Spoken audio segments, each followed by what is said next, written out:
Ազգային ժողովի մեծարգո նախագահ, հարգելի գործընկերներ, սիրելի հայրենակիցներ, մի քանի օր առաջ Հայաստանի Հանրապետության իրավապահ մարմինները կանխեցին, բացահայտեցին մի այլանդակ եւ ահասարսուր ահաբեկչության փորձ, որի կազմակերպիչն ու պարագլուխը ընդդիմության քաղաքական հոգեհանգիստը մի քանի անգամ կազմակերպած Ռոբերտ Քոչարյանի եւ Սերժ Սարգսյանի քաղաքական թիմակից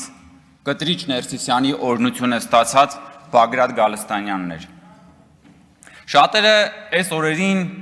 համեմատականն են անցկացնում հոկտեմբերի 27-ի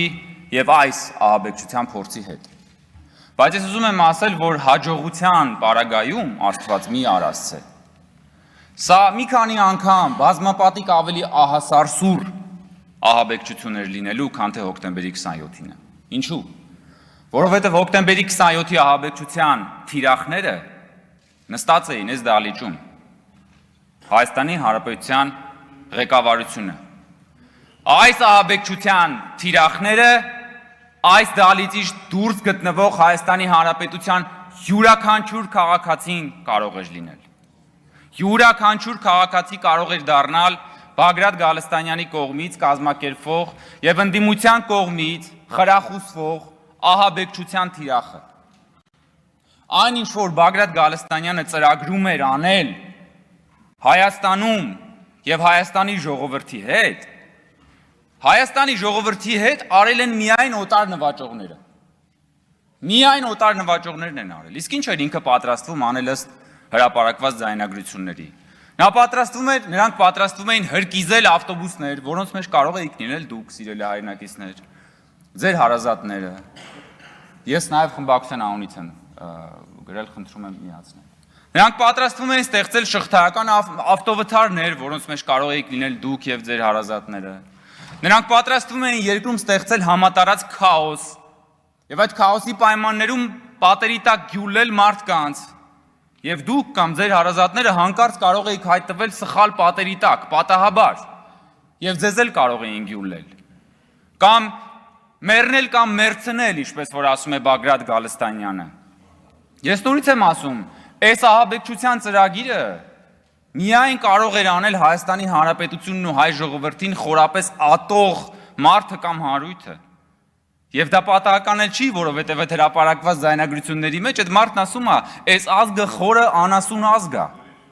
Հիմա հարց, հարգելի ընդդիմադիրներ, դուք ձեզ դասում եք այդ խորը անասուն ազգի մեջ։ Բագրատ Գալստանյանը ձեզ նկատի ունի, թե չունի։ Միայն հայ ժողովրդին խորը անասուն ազգ համարող մարդը եւ խումբը կարող է ծրագրել Հայաստանում քաղաքում ավտոբուսներ հրկիզելով, ստեղծել քաոս եւ այդ քաոսի վրա հասնել սեփական ճղճիմ քաղաքական նպատակներին։ Այն բանը գահերի խաղի մեջ Little Finger-ը, որ ասում է քաոսը սանդուղք է, որի վրայով կարելի է բարձրանալ եւ տիրանալ իշխանությանը։ Հիմա ձեզ համար քաոսը սանդուղք է, սիրելի հարգելի գործընկերներ, ու որ այսօր եկել եք այստեղ խոսում եք հեծից, պետությունից, ժողովրդից, դուք ընդհանրապես տերորիզմի մեյքափն եք նստած այդտեղ Տիկին Գրիգորյան եւ դուք բոլորը տերորիզմի մեյքափն եք դուք, որտես գալիս եք այստեղ բան եք անում։ Բագրատ Գալստանյանի բեք վոկալն եք, հիմա էլ դարել եք տերորիզմի մեյքափը։ Կխոսանք հեծի մասին, կխոսանք ինչն է ժողովրդից խլվել, ինչն է ժողովրդին վերադառնում։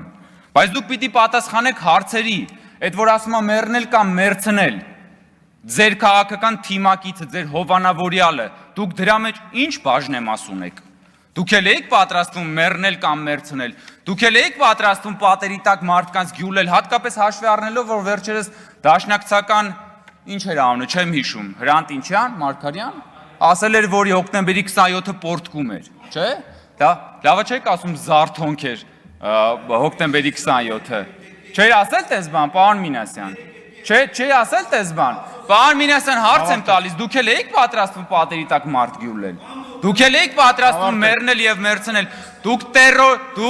Դուք արդարացնում եք տերորիզմը, ձեր խմբակցությունը պաշտոնապես արդարացրել է եւ պաշտպանել է տերորիզմը։ Դուք պաշտպանել եւ արդարացրել եք Հայաստանի Հանրապետության քաղաքացիներին ավտոբուսների մեջ հրկիզելու սրբապիղծ տերորիստական ակտը, որը բարեբախտաբար բացահայտվել է,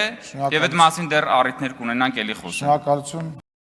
Չմոռանաք հավանել տեսանյութը եւ բաժանորդագրվել Civic AM-ի YouTube-յան էջին։